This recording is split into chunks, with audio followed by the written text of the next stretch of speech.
नमस्कार, मैं doctor Nikhil Mehta, cancer रोग विशेषज्ञ एवं कैंसर सर्जन हूँ। मैं न्यू लाइफ कैंसर क्लिनिक सी स्कीम जयपुर में कार्यरत हूँ एज ए डायरेक्टर और HCG कैंसर हॉस्पिटल शिप्रापत मानसरोवर में सीनियर कंसल्टेंट सर्जिकल ऑन्कोलॉजिस्ट हूँ। आज हम बात करने वाले हैं गुर्दे के कैंसर या किडनी कैंसर के बारे में। किडनी कैंसर एक अनकॉमन कैंसर है, यानी इतना कॉमन कैंसर नहीं है, लेकिन आजकल हमें इसके केसेस थोड़े थोड़े बढ़ने दिख रहे हैं। आज से अगर 5 साल पहले की बात करें तो इतने केसेस नहीं मिल रहे थे जितने आज मिल रहे हैं।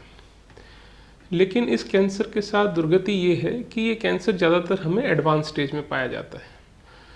सिर्फ 7 से 10% ही ऐसे केस हैं जो हमें फर्स्ट स्टेज में इस कैंसर के मिलते हैं, और उसमें से लगभग 40% केस ऐसे होते हैं जो कि एडवांस स्टेज या स्टेज 4 में पाए जाते हैं।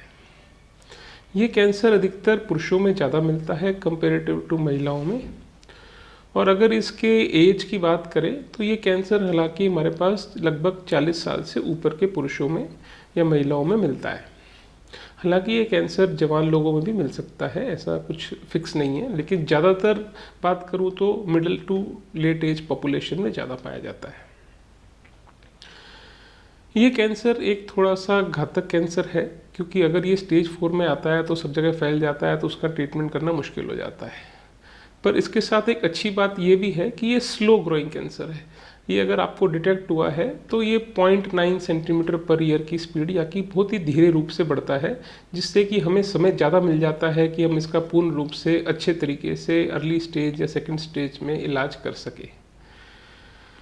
अगर इस कैंसर के रिस्क फैक्टर्स या मुख्य रीजंस क्या हैं होने के, उसकी बात करें तो कई बार हमने देखा है कि कई बार इसके कारण नहीं भी मिलते हमें। अधिकतर ये देखा जाता है ये कैंसर के रिस्क फैक्टर्स नहीं होते, लेकिन काफ़ी शोध के बाद कुछ रिस्क फैक्टर्स हमें मिले हैं। उसमें जो प्रमुख रिस्क फैक्टर या कारण है वो है स्मोकिंग या धूम्रपान, या फिर टोबैको च्यूइंग, या फिर किसी भी फॉर्म में तंबाकू, बीड़ी, सिगरेट, खैनी या फिर शराब, हाई अमाउंट ऑफ अल्कोहल भी इस कैंसर का हाई रिस्क फैक्टर है। दूसरे जो कॉमन फैक्टर्स हैं इस कैंसर के वो हैं हाइपरटेंशन, यानी जिसको काफ़ी टाइम से बीपी अनकंट्रोल्ड चल रहा है तो वो भी इस कैंसर का मुख्य लक्षण हो सकता है।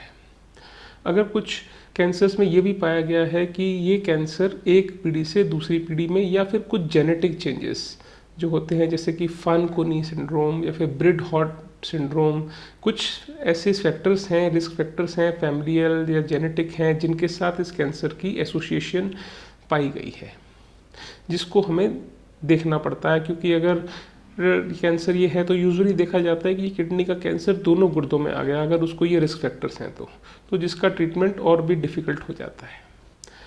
और जो रिस्क फैक्टर्स हैं, जो लोग कैडमियम के या फिर रबर के प्लांट्स में लगे हुए हैं, या फिर एस्बेस्टोस के प्लांट में लगे हुए हैं, या फिर इंडस्ट्रीज़ में हैं, बेंजीन डाइज में हैं, यानी इंडस्ट्रियल रिलेटेड जो पॉपुलेशन है हमारी, उनमें भी ये कैंसर की मात्रा अधिकतर पाई जाती है, जिससे कि ये कैंसर होने के चांसेस बढ़ जाते हैं। अगर इसके सिम्टम्स या लक्षणों की बात करें तो जैसे कि मैंने रिस्क फैक्टर्स की बात करी, वैसे ही इस कैंसर में लक्षणों के साथ है। कई बार इस कैंसर के कोई भी लक्षण हमें नहीं मिलते। अधिकतर हमने ये देखा गया है कि मरीज़ जो हैं किसी और कारण से पेट की सोनोग्राफी या कोई जांच करवाते हैं जिसमें ये इंसिडेंटली मिल जाता है, यानी हमने जांच तो किसी और चीज़ की कराई और पता लगा कि किडनी के अंदर एक गांठ मिल गई है जो कि कैंसर का लक्षण हो सकती है। तो फिर हम उसका फर्दर वर्कअप कराते हैं और पता लगता है कि ये किडनी का कैंसर है और उसको ये स्टेज है। लेकिन कई बार हमें इसके लक्षण आसानी से मिल जाते हैं। अगर इसके प्रमुख लक्षणों की बात करूं तो है जैसे कि पेशाब में खून आ जाना, या फिर पेट में काफ़ी समय से दर्द होना, या फिर पेट में गांठ है जो धीरे धीरे स्पीड से बढ़ रही है क्योंकि ये एक स्लो ग्रोइंग कैंसर है, या फिर काफ़ी टाइम से वजन घट रहा है, या फिर काफ़ी टाइम से अनीमिया हो रहा है, यानी कि पेशेंट का खून कम हो गया है और हमें मालूम पड़ता है काफ़ी कुछ डिटेक्ट करने की कि ये किडनी कैंसर है।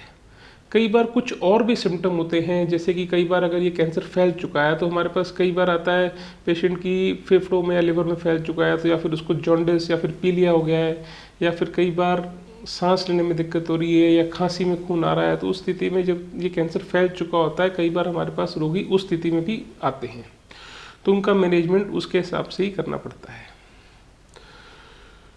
इस कैंसर के लक्षण से ज़्यादा जरूरी है कि हम इस कैंसर के पास बचाव के लिए कुछ कार्य भी ऐसे कर सकते हैं कि ये हमें अगर कैंसर हो ही नहीं, तो उसके लिए सबसे ज़रूरी जो है कि हमें सबसे पहले सबको मोटिवेट करना है कि वो स्मोकिंग, मदिरा का सेवन को छोड़े, यानी तंबाकू सेवन नहीं करें किसी भी फॉर्म में, जर्दा, सुपारी, खैनी, या फिर कोई सिगरेट स्मोकिंग कर रहा है तो उसको सिगरेट स्मोकिंग छुड़वाएं। तो ये बहुत ज़रूरी है। दूसरी चीज़ है कि हम आपको रूटीन चेकअप्स कराते रहें। आजकल रूटीन चेकअप, हेल्थ चेकअप यानी सोनोग्राफी 6 महीने में, कभी साल में या 2 साल में किसी और के कारण से रूटीन चेकअप करते रहे कि अगर ये कैंसर है तो जल्दी पकड़ में आ जाए। तीसरी बात है हमारी किडनीज़ को हाइड्रेट हम अच्छे से रखें, यानी दिन में 3 से 4 लीटर या 5 लीटर एक नियम बना लें कि हम अच्छा पानी लें। उससे क्या है कि किडनी सभी टॉक्सिन्स को डिटॉक्सिफाई करती रहेगी और हमारे में कैंसर होने का इंसिडेंस काफ़ी कम हो जाएगा। चौथी चीज़ है हमारा हेल्दी लाइफस्टाइल। इस कैंसर का एक कारण ओबेसिटी और हाइपरटेंशन भी है।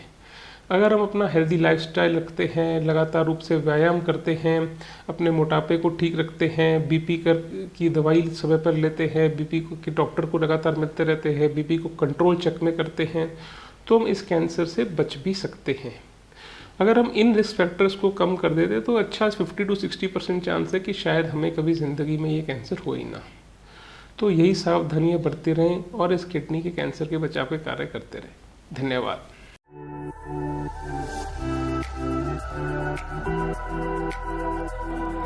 जैसे कि मैंने आपको बताया कि किडनी कैंसर एक स्लो ग्रोइंग कैंसर है। अगर इस कैंसर की स्पीड को देखें तो ये 0.9 per year, centimetre per year, यानी कि 1 साल में 1 सेंटीमीटर से भी धीरे की स्पीड पे बढ़ता है। हालांकि आज की तारीख में हमारे पास इस कैंसर की रोकथाम के लिए कोई भी ऐसा स्क्रीनिंग टेस्ट या ब्लड टेस्ट या अल्ट्रासाउंड टेस्ट, ऐसा कुछ टेस्ट नहीं है कि हम इसको होने से पहले या इसके शुरुआती लक्षणों में इसको पकड़ सकें।